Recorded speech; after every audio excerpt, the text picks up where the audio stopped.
The Future of Teamwork is a Huddle 3 production for Leader. Subscribe today and never miss an episode. Welcome to The Future of Teamwork, the show where we explore fresh perspectives and practical ideas to help leaders build more resilient, high-performing teams.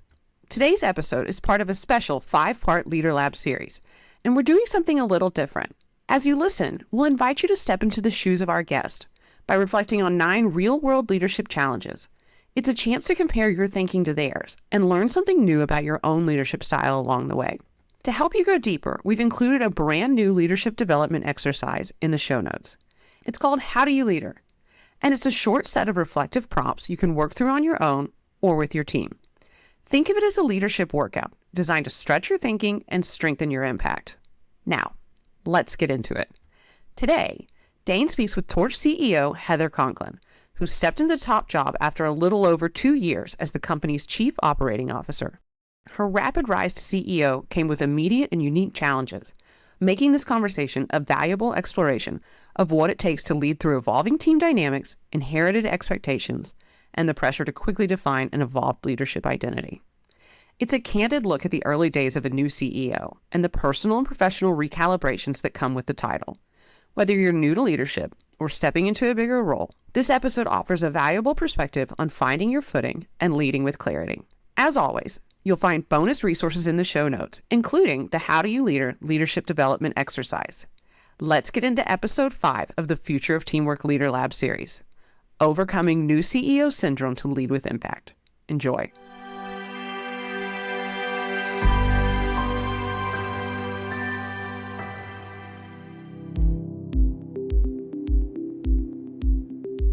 Welcome to the Future of Teamwork podcast. Today we're diving into a Leader Lab with Heather Conklin, who's the CEO of Torch. So welcome to the show, Heather. Hi, Dane. Thank you for having me. I'm excited. And thanks for coming back. It's great to be doing another episode with you. I know. I was really looking forward to it. I loved our first chat, and so it was really fun to get invited back. Thank you. You bet. So let's jump straight in. What were some early positive teamwork influences that you can, remember? Okay, so my first one that really sticks out to me is when I was actually at Accenture. So I started at Accenture straight out of college and got thrown into the world of, being a consultant in Washington, D.C. And we went through like a big training program, and then I got thrown onto my first customer, which was the U.S. Postal Service. So I have a lot of like really useless knowledge about the mail if you ever want to talk about the mail. But one of my leaders there was this amazing woman named Amy Davis Clevenger.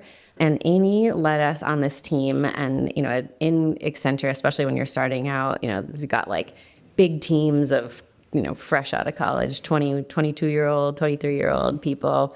And she just really led the team in a way that has always stuck with me in a couple of ways. One is that she was just like no nonsense. It was like, you might all be 23 and you might have different like opinions about what we should be doing or thoughts about each other. But she really had a very strong, like no gossip kind of policy. And it was like, if you're going to talk about something that bothers you, then you better be willing to go and say it to this other person on the team and like have the conversation. And I just really respect that a lot. She also had like a very strong feedback policy. So, similar to what I said about not being able to talk about people if you weren't willing to talk to them. She also was just like really strong on giving each other constructive feedback to help us get better, and knew that we were all learning in the process of what we were doing there. And so she would always say, like, rip off the Band-Aid, like, just go, like, say the thing and, like, say what's real to this person because it's going to help them. And then the last piece was that she was also just, like, very high attention to detail, very, very meticulous. We were on a team that was producing, like, actually training and communications kind of documents for something at the Postal Service. And it was like the spacing matters, like the alignment on the page, the grammar, the spelling, every single thing. She was just like really, really on top of it and just taught us a really amazing high quality level that has, again, always stuck with me since. So those are my 3 lessons on one of my very first managers. That's a great gift. And those 3 things are pretty epic. So no nonsense, particularly gossip, good feedback policy, and that high attention to detail. I'm starting to see your pathway into product management there, because Yes. it sounds like it had a very big sort of UX, human-centered design element to it. Yeah, one of my other roles there was a tester. Like, this is before a lot of the testing software that now exists. Yeah. And so I would sit and test these applications that we were building for the Postal Service. And it was just about trying to figure out where is it going to break and where is it going to go wrong. And so, really thinking about all the ways that a user could mess it up and try to catch them before they catch it. And so, yeah, it was a lot. Well, that's cool. And on the gossip piece, I'm glad you raised that. We had a guest on the show, someone I've done quite a bit of work with, Eric Coriel, and he talks about building accountable teams. And one of the things that he's found over time, and it's actually evidence from some research on like herds in nature, herd mentality, is this concept of pairing, which is where if you and I are working in an organization and we're afraid of something that's going on, we're not clear on what tasks we're being given or who has authority to make what decisions, you and I will go and pair, which means we'll walk off to the water cooler and gossip. And we'll say, doesn't it suck that the boss didn't give us clarity here, or that Bob's not making this decision? And you and I do that because that creates some security for each of us that we're not going to be separated from the herd. But actually what it does is it creates a lot of fracture and tension in the team. So I love that just from that get-go, working for Amy, you were able to see in the team environment what happens when you remove that very human behavior.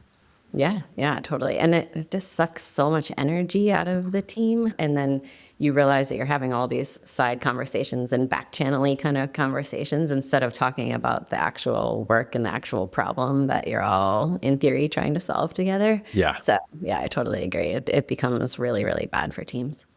And it sounds like she said, don't have the conversation if you're not willing to share it openly. So that kind of sets a bit of a consequence or a behavioral standard pretty quickly. Yeah.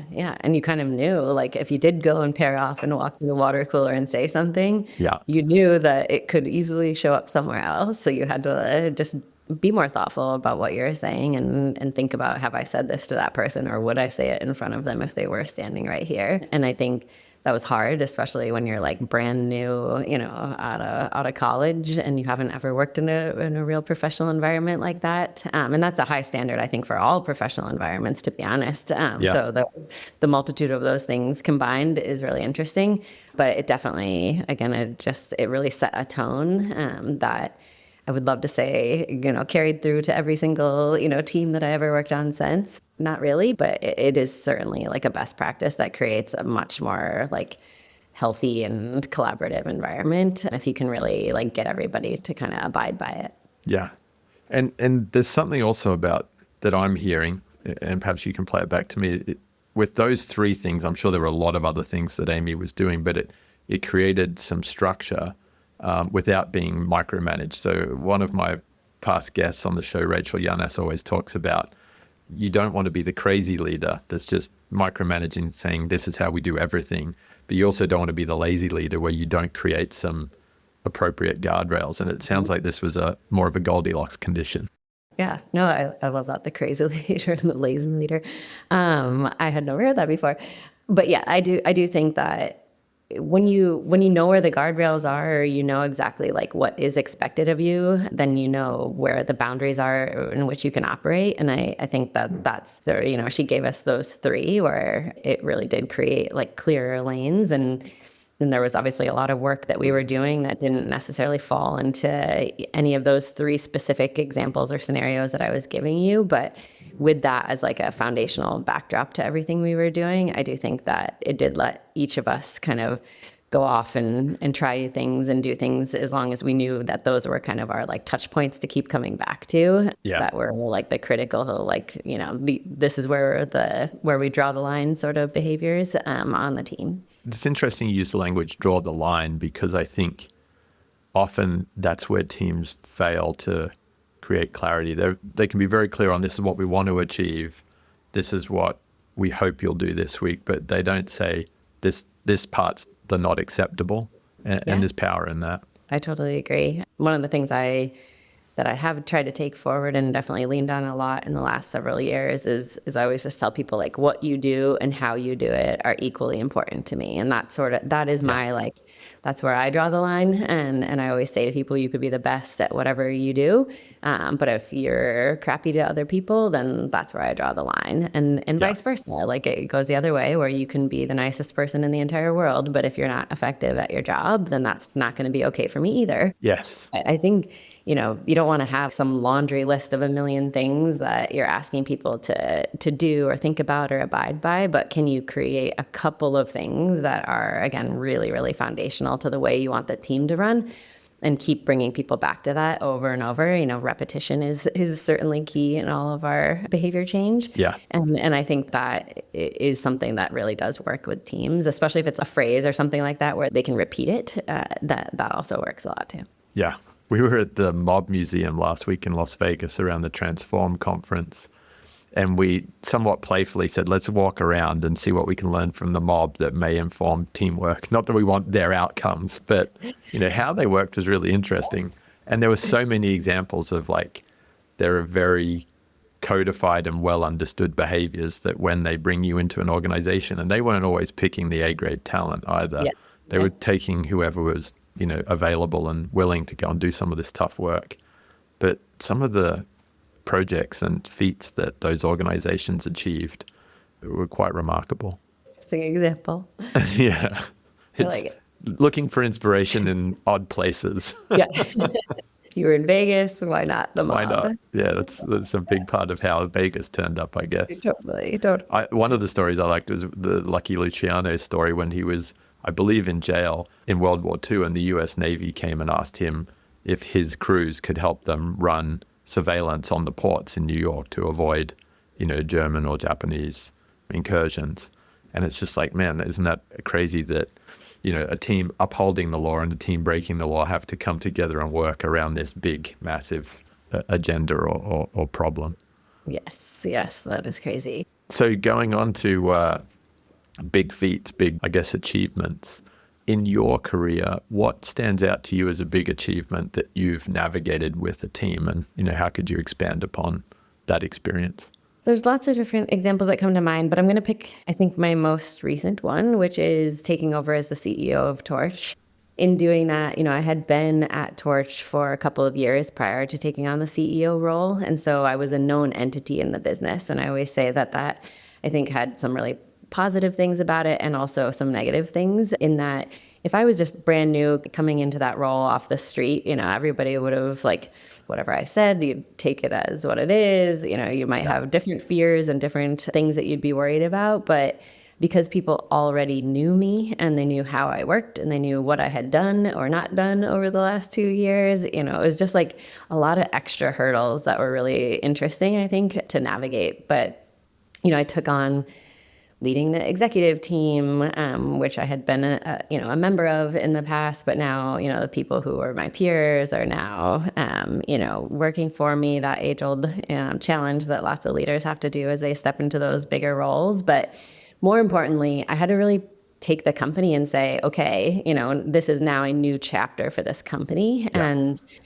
even though I had been a part of building it for 2 years prior, there were a lot of things that I did want to do differently, and that I did have different opinions about, and that I felt were important to how I wanted to lead the company into the future. And so, we just got to work as quickly as we possibly could, with really, like, documenting our strategy and getting really clear on, like, what are we doing and why are we doing it? What are we not going to do in order to do these things really well? Not just the what, but again, like the how of what we were going to do, like what's important culturally to us now in this moment, who do we want to be when we grow up, kind of things.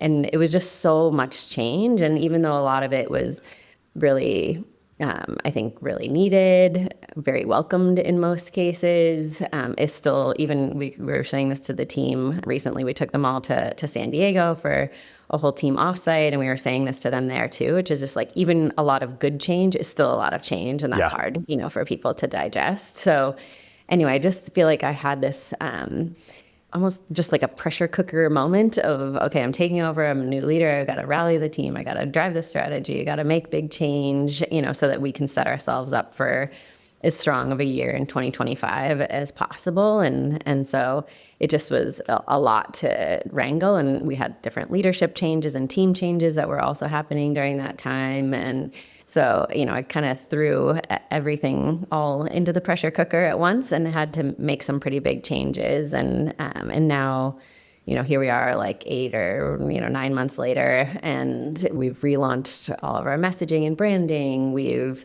launched really important product features that are critical for our customers. We've done a huge enablement effort with all of our coaches. We have tremendous amount of clarity about what we're doing and why we're doing it. And then, things that are really important to me is just about how do I do that with the team. And so I am really proud of both how we've come together as a new leadership team to tackle all of this. And we were very intentional and focused on how do we do that and build this new unit as strongly as possible. And then, as I mentioned, again, we went to San Diego with the whole team, and just that was our first time of being okay, now we're going to really take all of these changes and take a couple of days to internalize them and beat it up a little bit and really enable ourselves on this new chapter of the company. And I saw so many light bulbs click, going off, and the dots are connecting for people. And it really was a full circle-y kind of moment of all that was really hard for us to go through, but it feels like there's a lot of excitement and energy and momentum now in the team. And I feel that with our coaches and our customers and our Torch team. And so just really, really proud of making that kind of a turn together. It's a big turn in 9 months too. Just a huge turn. It was a lot. Yeah. And with the wear, for sure. Yeah. Because it's, I guess that's a challenging thing as a leader who's already in the organization, is that most CEOs spend the first 90 days just kind of listening, right? Mm-hmm. But it sounds like you jumped straight into action because you already kind of were there. You'd heard a lot of the customer and team sentiments, and you got going. So that is, timing really matters there. And I did do a lot of listening during that time as well, because even though I knew it was happening, for a few months prior to it actually occurring, nobody else did. So it's not like I could go to the customers and be like, hey, this is a new, version of Torch here, or obviously couldn't say it to our team. So there was also a lot of stealth listening that was happening prior to the change actually being announced and taking place. But anyway, I wanted to say that because I do think the listening part of making these changes is insanely important, and not just, you and I have talked a lot about echo chambers and things like that in the past, where it's you can't just stay in the walls of what you know today. Who can you really ask and get input from that can really shift your perspective and make you think a little differently about the whole thing. And so I was pretty intentional again about doing that, especially once it was announced. And then I could talk a lot with our coaches. I talked a lot with our customers, prospects, people who have nothing to do with my world, but I was you're, somebody who I think could have an interesting perspective to share. It is powerful, that listening. And then there's the action. But I think what I'm hearing, Heather, from that story as well, is that between the listening and the action, you created space with the team to do a bit of experimentation, collaboration. It seemed like you created a very shared experience to achieve all those things in 9 months. Were there any particular methods or hacks that you'd recommend to other leaders to say, hey, once you've done the listening, before you just start rolling out your list of initiatives, how do you do a bit more of the development work and include the team? One of the biggest things that I would recommend to somebody if you're trying to undertake a big strategy change is to write it down. It sounds so basic and so simple, but it makes a huge difference. And I feel with all the fast pace of getting work done today and small asynchronous communication, we're not that great actually at sitting down and really writing it out. But that made a huge difference, because then we could share it, people could keep looking at it, they could ask questions, make comments. We could make sure that, it's when you see it in black and white on a piece of paper, are we actually all saying the same thing, or are we not saying the same thing? And, and that created a ton of clarity and helped us to see where the holes were in the story. And that, again, really, really helped us. And now there's all kinds of cool tools like Notebook LM. We actually took the huge strategy doc and we were like, turned it into one of those fake podcasts and I've let heard the team that's listen to it amazing. that way. Yeah. It's mind blowing. That was one of my like whoa moments with AI. But just try to break it down, and then it's so much about repetition and repetition and repetition. So it was like, if that's the strategy, then now we thought about the progression of all hands and like, how do we need to break this down for people and make it so that there is like a continuation of a story, that's building in their minds. And we keep coming back to the most important elements. How do we operationalize, some of these changes and make it obvious to people that like it wasn't just words on a page or things said at an all hands, but we actually can like see those changes start to take place. And of course, that's like a really, difficult element of all of this. And I would imagine iterative, I wouldn't imagine you can get your all hands right and it just rolls that way for the next 9 months. Yes. Yeah, no, not at all. And it's so hard because when you're so steeped in it every day as the leader, like, or the leadership team, you're having 10x plus the number of conversations about all of this that anyone else in the organization is having. And so things that make sense in your mind, when you go to say them to other people, we would get feedback of like, I'm confused. I don't understand the why behind this, or, these things don't connect for me. And it's easy to get like frustrated, I think, when you're like, oh, why don't you get it? And like, totally transparently, I definitely had lots of those moments, but when you have that feeling, it's just a signal to you that like there's something about this that I'm not yet communicating in a way that lands with other people. And so how do you actually go then and get some feedback about, well, which part of this doesn't make sense? And again, it's so much more listening and asking questions and getting the feedback, because then you can actually like tighten it up and refine it and try again and repeat it again and see if now does it land. And that's actually a thing that I weirdly love doing as a leader, even with like customers and things as we're testing new messaging. I love just going out and saying the things and watching the other person's reaction to see like, okay, did you get it or not? Or which part of that did you, hold on to? What did you maybe pass by and not really care that much about? And those are all just like these tiny signals that tell you, are people really getting it or not? And then you can iterate and refine from there. I like that. Again, I keep seeing these. I didn't even really know what a product manager was before I met you. I know you asked me. But I'm really starting to see some of these key skills kind of translating into some of your leadership practices, and this concept of like field testing and being curious, which allows you to include a team member, a vendor, a customer, a prospect. That's really powerful. Yeah, for sure. It helps so much. So with all of that in mind, as you kind of now think to, your Amy Davis Clevenger moment, like, your leadership philosophies, do you boil it down to 3 things now going forwards that are really important for you when you're bringing a team together around a team mission or a company mission or project?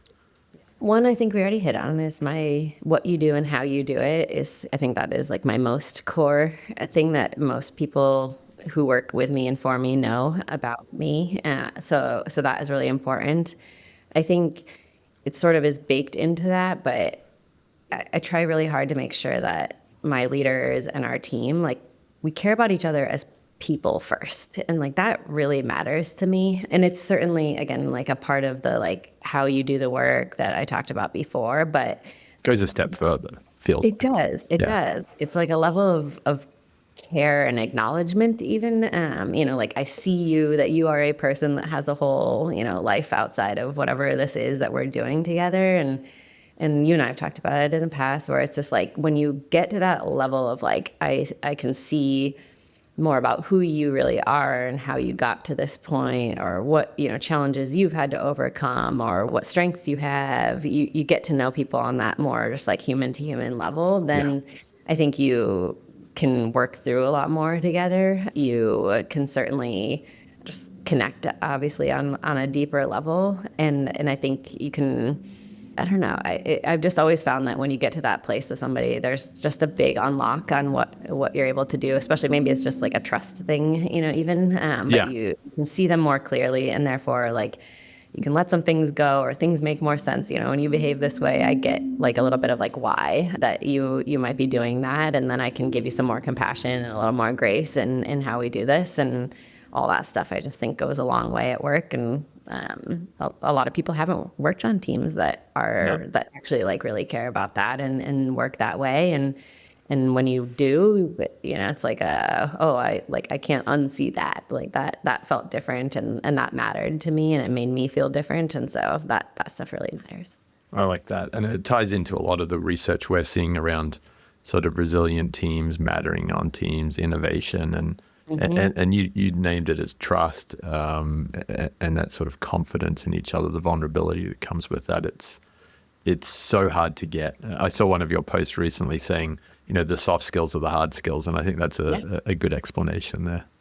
Yeah, totally. I know. We talked last time about how when I created the Associate Product Manager program at Salesforce, we thought a lot about teaching them all the hard skills of being a product manager. But once we realized that it was actually a lot of the soft skills that they needed in order to be effective at the job, I was like, oh crap, like it's actually a lot easier for me to teach you, how to like write a product spec than it is to teach you how to be an empathetic human to other people, that you deal with every day at work. It is such a more foundational element of who we are, and definitely learnable, and definitely like coachable and trainable and all the things, but it is harder to shift because it is so tied into who we actually are and how our lives went, and who we got to interact with or not in the course of our work and lives. So yeah, it is. It actually, I was just researching here. It makes me think back to a conversation I had recently with Oscar Trimboli, who's an Australian thought leader in this space. He wrote a book called How to Listen, and he actually was applying it to me in the podcast. So I felt like I was in a lab. It was really cool, but he kept bringing it back to that whole human element of being seen, heard, and valued. yes, And that there's so much power that comes from that. 100%. I'm a huge Brene Brown fan, and she talks a lot about that as well. Yeah. Just that, she actually says, I think that like that's all people actually want, is to feel seen and heard and valued.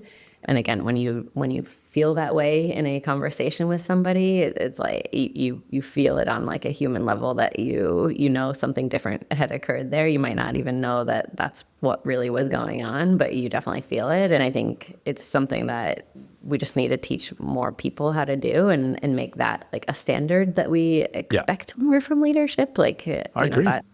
That's like one of the things that stood out to me when I went into coaching for the first time, was like I felt like there was somebody there who like actually saw me, heard me, and valued who I was and what I was saying, not just what I was producing or like what I was doing. And that moment was just like a big aha and unlock for me.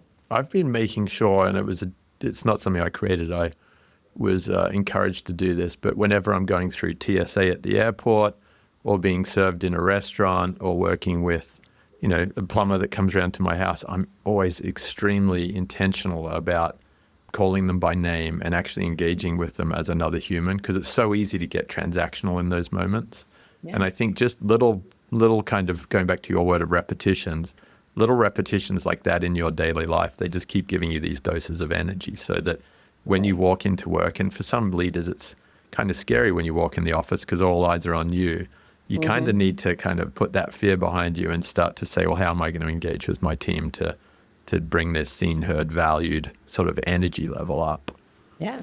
I've been thinking and writing a lot about fear in leadership lately, but it is so hard to do, whether it's that fear or the fear of, am I going to fail? Am I making the right or wrong decisions? Or, like, are we going to make it or not? I mean, there's so many fears that go into being a leader, and it is like a vulnerable place to be, but it's so important to figure out, how do you, again, set that aside? How do you at least recognize, like, oh, there I am, like, I'm in fear now. And so therefore I need to, like, handle this situation, carefully or thoughtfully, because like, if I just react to all that fear that I'm feeling, then I'm not probably going to show up in the way that is most effective for me or anyone else in this situation. And I think that it's so easy to say. It's like, again, something I'm certainly working on myself. Needs a lot of practice. It does. And needs like, needs somebody to help kind of hold a mirror up to you and help you see where you're really strong. And that's certainly what I lean on coaching to do for me. It's just like make it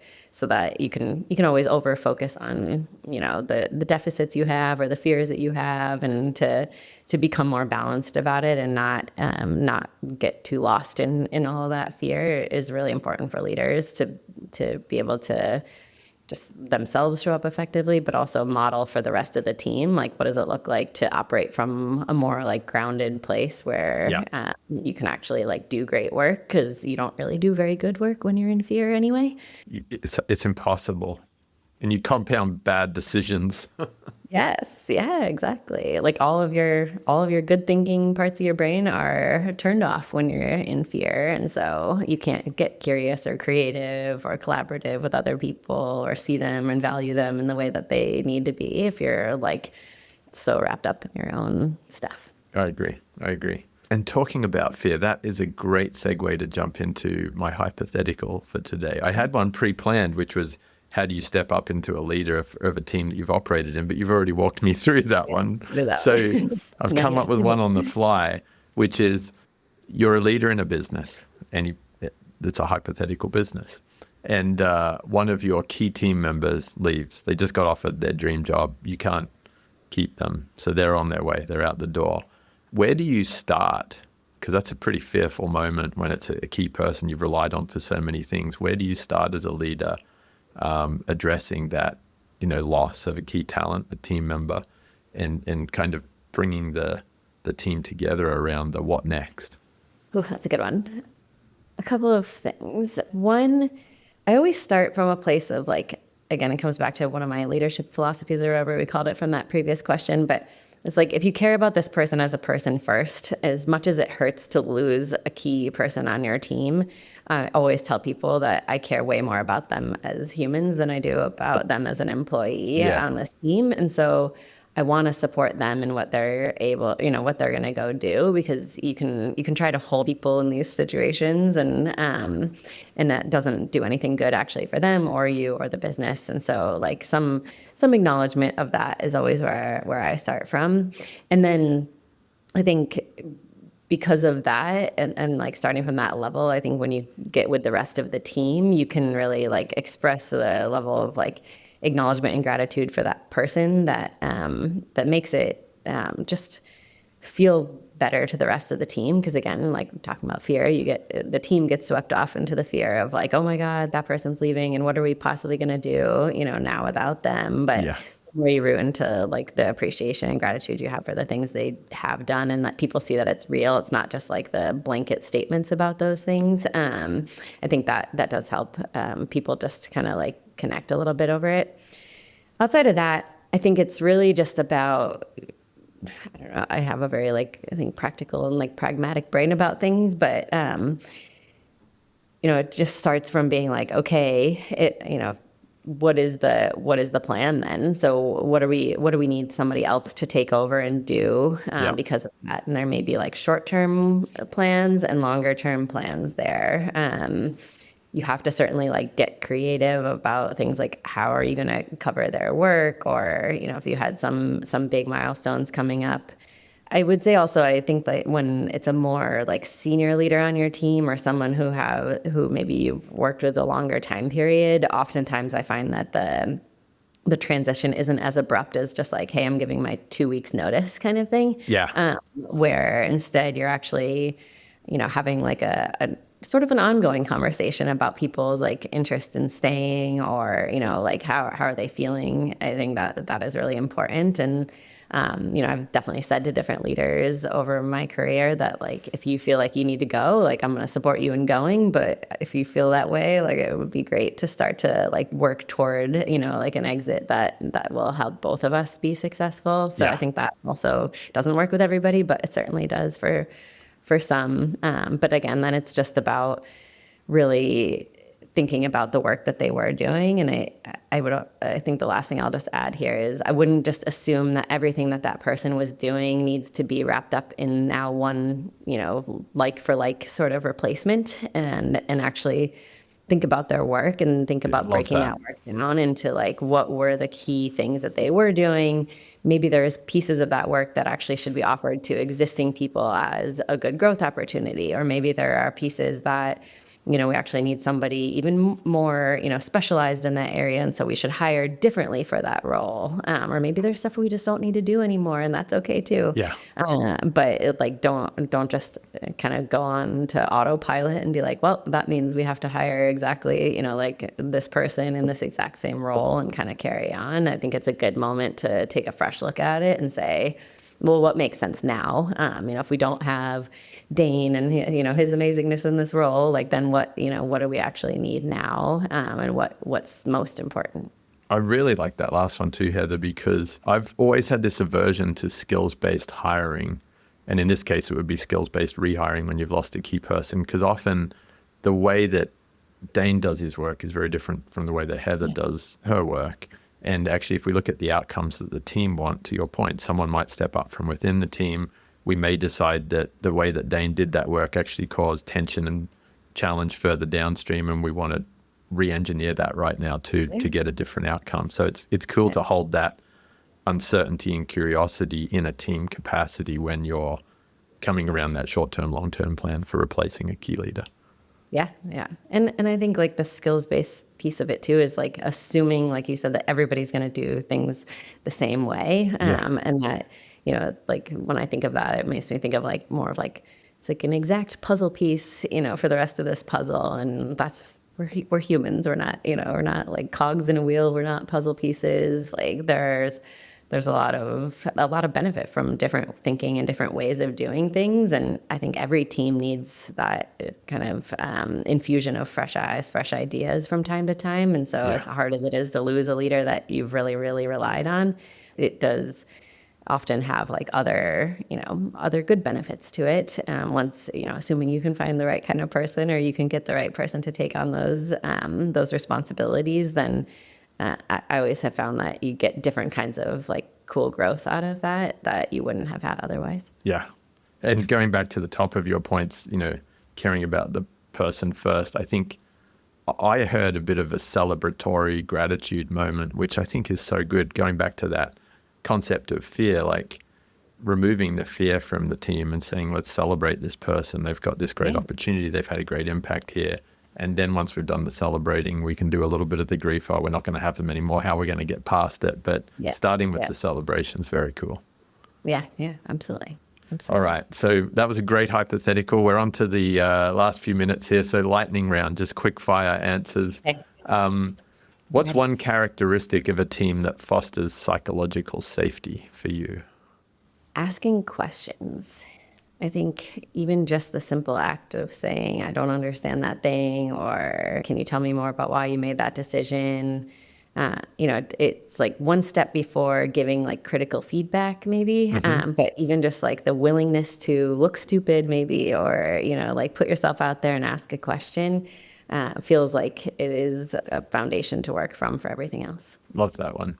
What's your favorite way to celebrate a team's success? I'll be honest. I feel like this is an area that I should probably work on more as a leader. But too. Maybe we all do. We're like on to the next thing. Yeah. But I really like stories around celebration moments. So not just saying like this team accomplished X, like yay, but actually like let's talk about like how did it happen? What were the kind of like active ingredients in that success, and what did we like learn along the way? I think those are my favorites because again, it's easy to do like the check the box kind of celebration, or like throw things people's way. Like, I don't know, I've seen lots of different ways of celebrating things over the years, but the ones that I remember more are where we like sat down and told stories about it, like kind of recounted what happened, and just really shared in the how we got there together. The story's cool too, because we all forget, particularly leaders, that often the light's on us and the light's not on our team. So just taking a moment to shine a light on someone else, even if it's as simple as taking a photo of them in the workplace and telling a story on their behalf. That's very, very energizing. Yeah, yeah. And humans relate, obviously very strongly to stories. And so it becomes way more memorable also. And if you're trying to like replicate that kind of success with others, then the story will stick with people and hopefully, then be more replicated across the team. Yeah. And then the last one, this particularly given your philosophy on the what and the how you do it, is it more important for a team to be aligned in purpose or in approach? Ooh, purpose. For Cool. Sure. And your reasons for that? Because I think it's kind of comes back to what we were just talking about with, whether it's the skills-based hiring or thinking like everybody's going to do things the same way. I think there's a lot of value actually in allowing people to have their own approaches and recognizing that, again, we're all unique people with our own ways of doing things. And even though the way you do it might not be the way I would do it, that there's actually a lot of value there. And there's probably things I can learn from the way you do it that I wouldn't have learned otherwise. And so I think with really strong purpose, a strong vision and direction that you're rallying people around, then, everybody can really attach to that, and then they can apply their own approach to how we get there. And, like we talked about, there's probably guardrails and things that you want to make sure to have in place where it's not just like the wild, wild west of craziness, but, there's certain standards or expectations and things that are a part of that. Excellent. So my final question, Heather, it's been a great conversation. As you think about a hope for your team, like how's life going to be for team members in the way that they work together in the future? Is there anything that stands out? I'll just say, I think it comes back to really being connected as people. I think that, when I've looked back at my career and thought about things that I've done. I actually remember writing this in my post when I took over as the CEO. I had gotten this outpouring of all these people from my career who reached out to me when that I got announced. And it was amazing, just like a crazy cool moment. And I remember getting, messages from people where I'd be like, I cannot remember what we worked on together. Like I couldn't tell you the details of what we did, but I do remember that you were like an awesome person to work with, and that we had fun, and I can remember different moments that we had together. And so at the end of the day, again, we're humans, and I think it's a lot about like the human connection that we have, and you have to get through a lot of hard things at work, and doing that with the people around you, and again, actually caring about them and seeing them and valuing them, I do think goes such a long way, and it'll make the whole thing just feel a lot better, even when things get hard. So it's about the human connection for me always at the end of the day. Love it. Well, thank you so much for the conversation. It's been another great journey through, leadership and teamwork and hopes, and I really appreciate it. Yeah, thank you. And I like all your good examples and things you brought in. Thank you. It gives me lots of new things to think about and take back to my team too. So thank you so much. Thanks, Heather. Just a quick note before we go. The views and opinions shared in this episode are those of our guests and do not necessarily reflect the views of the host, Dane Groeneveld, the Leader Group, our patron Huddle 3, or our partners and affiliates. Any scenarios discussed are for the purpose of fueling creative thinking and conversation, and should be viewed only in this context. Dane, Leader, our sponsors, partners, and affiliates do not endorse any guest or any organization they may be associated with. It's important to remember that every workplace is as individual as the people within it. Our recommendation is to always seek solutions that are specifically designed to help serve your team's unique needs. And to this point, please know we're here, ready to help you find the best way forward, no matter where your starting point is. You can connect with Dane or myself, Alicia McCraw, on LinkedIn or via the links contained in the show notes. Thanks again for tuning in. And hey, if you think someone in your network would benefit from this episode, feel free to share it or give us a 5-star rating. Those 5 little stars really help us reach more curious people like you. We'll catch you next time on The Future of Teamwork. Follow the Leader team and see what they've been up to at leader.com. That's LEAD, the number 3, R.com.